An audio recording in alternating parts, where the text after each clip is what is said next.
Thank you for jumping in and joining us on the Unconditional Podcast. I'm super excited for our show today because it's actually a good friend of mine, Peter Lynch, who's our guest on the show. So thank you so much, Peter, for joining us.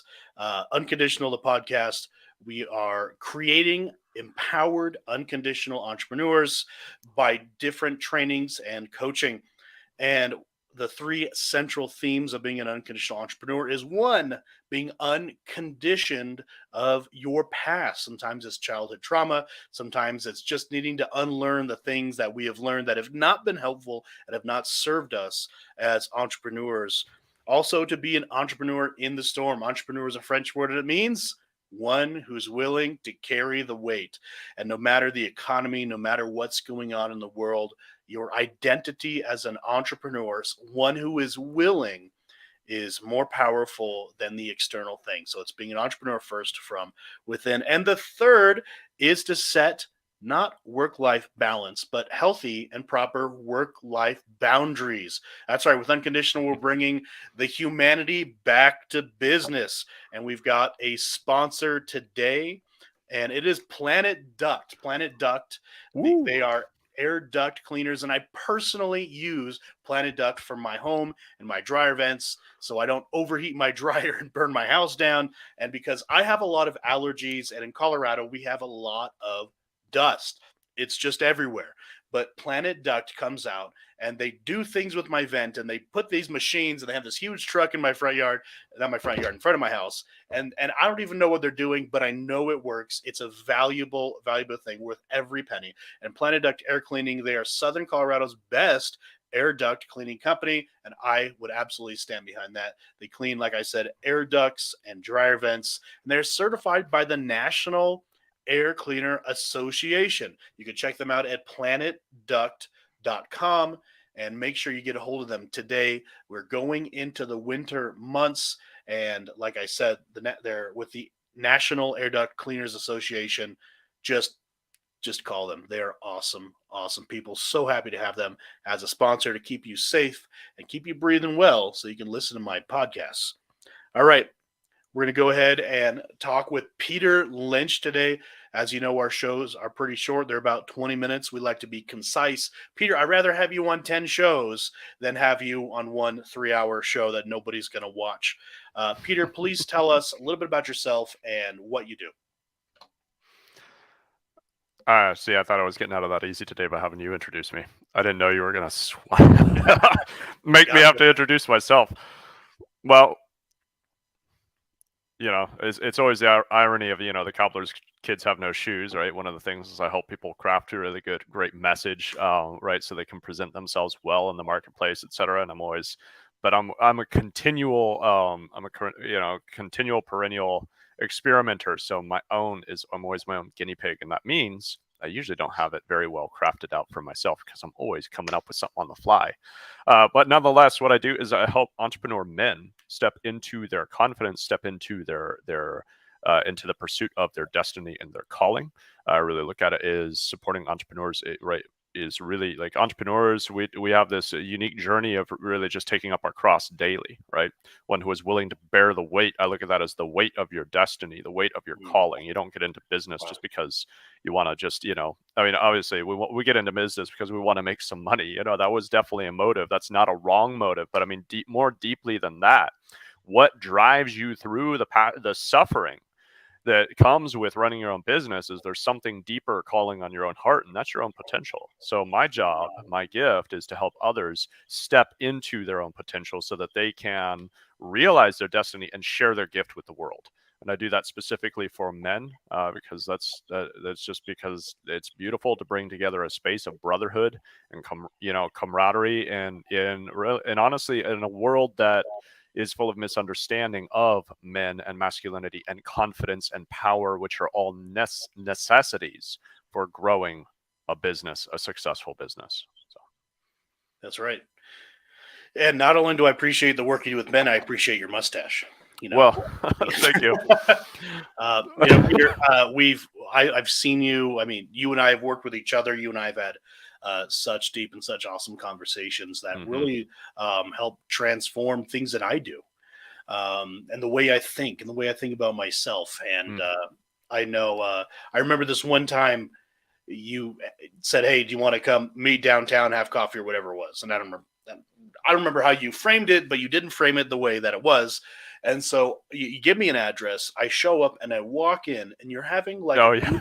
you're having a group coaching session, and I go and I sit down. I have no idea what's going on. I'm like, am I in the right place? And you're there. And there was like some Kahlua. There wasn't coffee, but there was Kahlua. It's at noon, but I guess I'll have a glass, find some ice, sitting down drinking My Kahlua. gosh. And you're going around. And these men were from totally different industries. One was like in insurance, or like he was brand new in insurance. One guy was in business.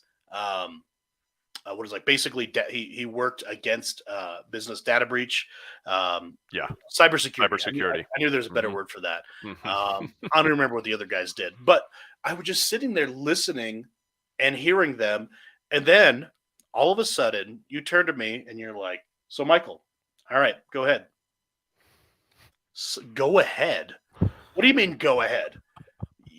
You're coaching them, not me. And you're like, go ahead. And I was like, well, this guy's trying to do sales and he's not a salesperson. This guy told us why he got into the insurance industry, and he didn't put that in his message whatsoever. Right. His message isn't correct. And why would I want to buy from him if he doesn't even have his Mhm. message correct? And it was Mhm. just, what am I doing here? I'm drinking Kahlua. I'm not trying to coach your people, Peter, but it was just there.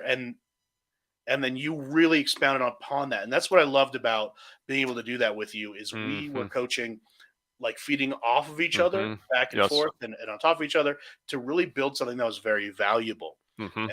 And did that guy ever he hired a salesperson?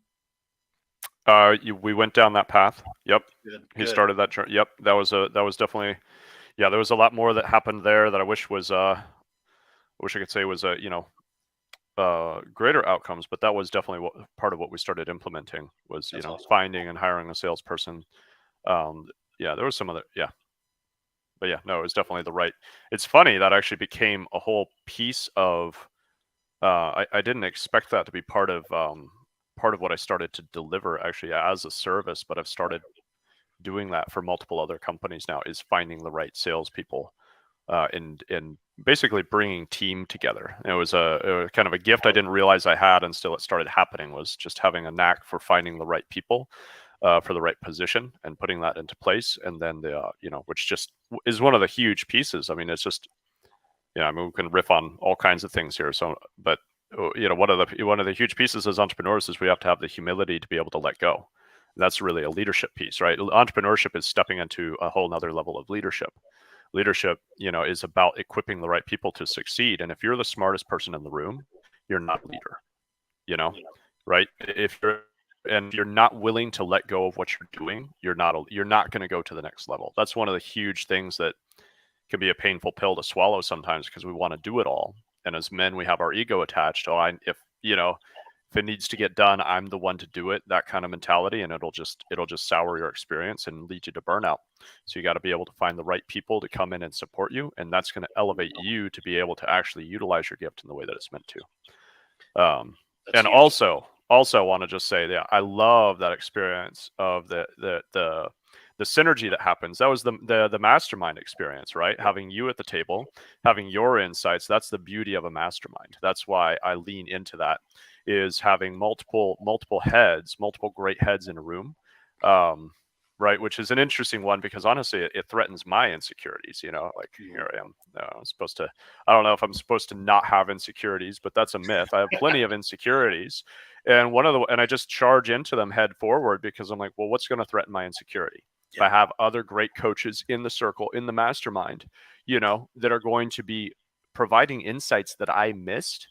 And then what? And then I'm the one heading up whatever this call or this group is, and I missed the insight and somebody else caught it. Are you kidding? Like that threatens my insecurity. But if I don't do that, I'm robbing my members, my clients, of the gold that is potential there when I sacrifice my pride for the sake of what? Which is results, impact, right? For service. It's about service before ego. So That's right. And I didn't say, also, I gotta just clarify, you posted, like I said, hey, come meet me for, I said something like, hey, come join the mastermind group or something like that. I thought it You was just totally misread the message. I totally misread it, or I thought Yeah. join the mastermind group would just mean you and I are just going to chat, or it was a funny anecdote type No, thing. it was just, that was a great day, though. No, the whole thing was an anecdote. No, and I loved it too because you really had me on my toes, and I also get really with myself, right? So, Michelle Mraz, right? Amazing, amazing, amazing person. She's in London right now promoting her book, and she says, Michael, you're doing the ultimate. I want you to do the ultimate speaker competition. And I said, I failed every speech test ever. I was like, I know where the ultimate buffet is, but ultimate speaker contest, like what? No. And so she's like, well, I already told the guy, Christoph Wyman, and I basically signed you up. You signed me up? Yeah, and you got to pay for it. I got to pay for this. And all right, Michelle, I trust you. She's like, do you trust me? If you really trust me, you're going to do this. Crap. So I remember showing up on the first day and being so insecure, so unsure of myself. There's no way I could do this, right? And as you know, I got second place. Some global speakers, some great people. But I realized that the more I kind of wind up to it, the worse it is. And if I just jump into it in improv, I think you're really good at that too. You and I've had a lot of experiences where we're improv working with people. And maybe on the next show where you're a guest, the next Unconditional Podcast, Peter will talk about our trip to Vegas after the Ultimate Speaker Competition and what happened in Vegas. And that was yes, we had some fun. Not too much fun. Not too much fun. Nothing that we wouldn't want to talk about on here, but we had some. It was definitely a brain stretching experience. Oh my gosh. Peter, talking about unconditional, these three things, there are certain things we have to unlearn in order to really move past it. Did you experience any trauma as a kid that affected? You're laughing. Did you? Did you? All right. We should talk about that. Is there anything that you learned or any conditioning that you sustained as a kid that you found that held you back from success as an adult? Yeah, just a little bit. Just a little bit. Just a little bit. Okay. Just sweaty palms, anytime I was going to have any kind of like any serious conversation with a man, just mild anxiety attacks when I would go for job interviews or then with my own business, proposing a bid or whatnot, just stuff like that. Yeah. No, I've had major, I feel like just significant struggles and battles there. Mental health has been, very significant part of my journey, just struggling with going through it with myself, releasing the shame and the guilt, which is such a huge part of that, as we taking responsibility for things that weren't, which is just such a pattern for us human beings. Like we feel like, oh, it's my fault that this or that, A big one for me was I've always felt guilty that somehow it was my job to make my mom happy, and I never could succeed in doing that. Wow. And so I always carried this guilt and shame through my life. And so when I started to move forward in my business, or started to set the goal to, like, this is where it really cemented in for me, this realization that, okay, the limit here is myself. That was when it and I'd had other experiences with this, but it really came head to head with it when I started my business. Which, a little context there, when I first went, all in on I'd basically just done some side hustles and whatever as a teenager. I just would always just kind of make money. However, I never really held a job for too long because I got bored with it, and I just go do gigs and contracts or whatever and just make some money. But then you're right. So then years later, I'm married, or we're expecting our first daughter, and the job I was at was just it was just too much. I was just done. I was done working super long hours and not making actually less hourly, making less than my team was, the crew I was running. Wow.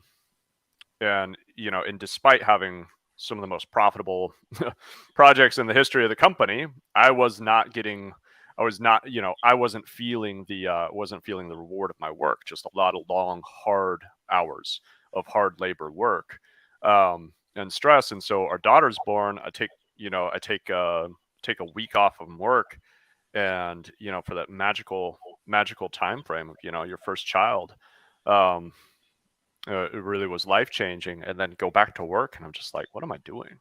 You know, it just something snapped for me, and I realized this is not what I'm. First of all, this is not what I'm cut out for.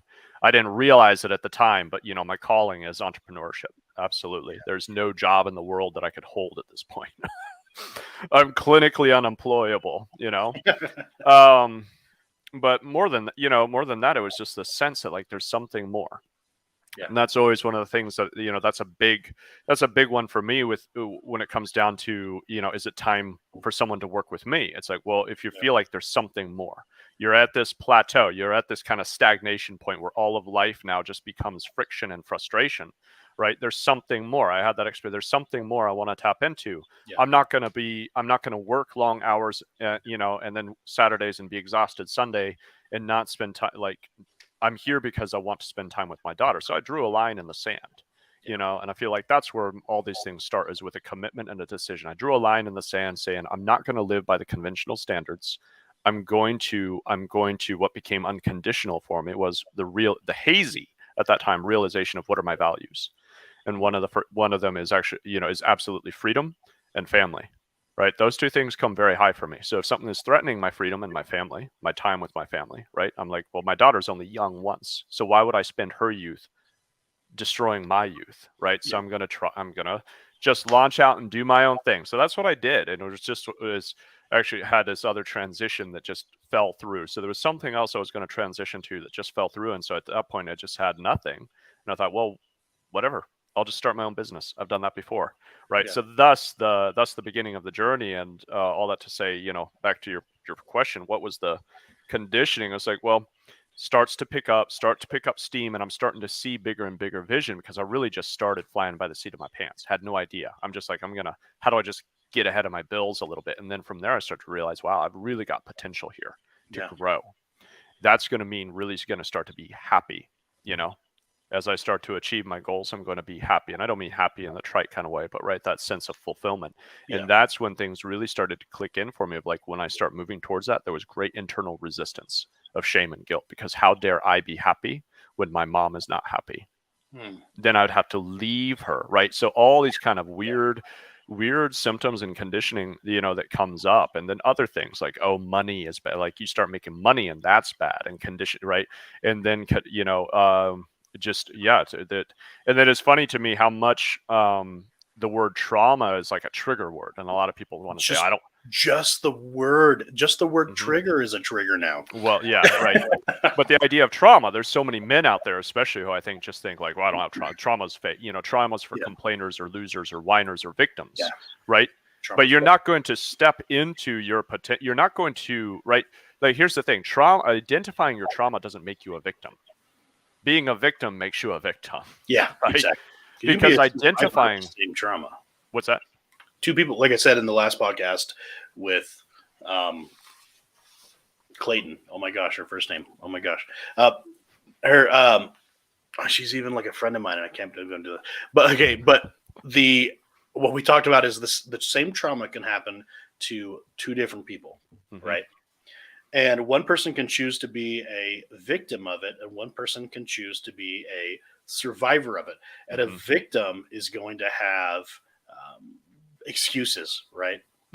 But a victor, yes, a survivor of trauma, Lauren Clayton, it was Lauren, can even help other people out of that mess. That's a beautiful thing about the difference. And it's really a choice. It's not the trauma. It's not the experience. It's what you did afterwards. Exactly. It's how you responded to it as opposed to reacted to it. Yes. Yep. Do you let that shape you, or do you shape your own destiny? Peter, right? I wish we were going to do a 40-minute podcast. We're at 19 and a half minutes. I've got the sponsorship here. We're going to go ahead and read. I'm really, really excited for our next podcast, and I know it's going to be amazing. Will you be on the show again? Of course. Perfect.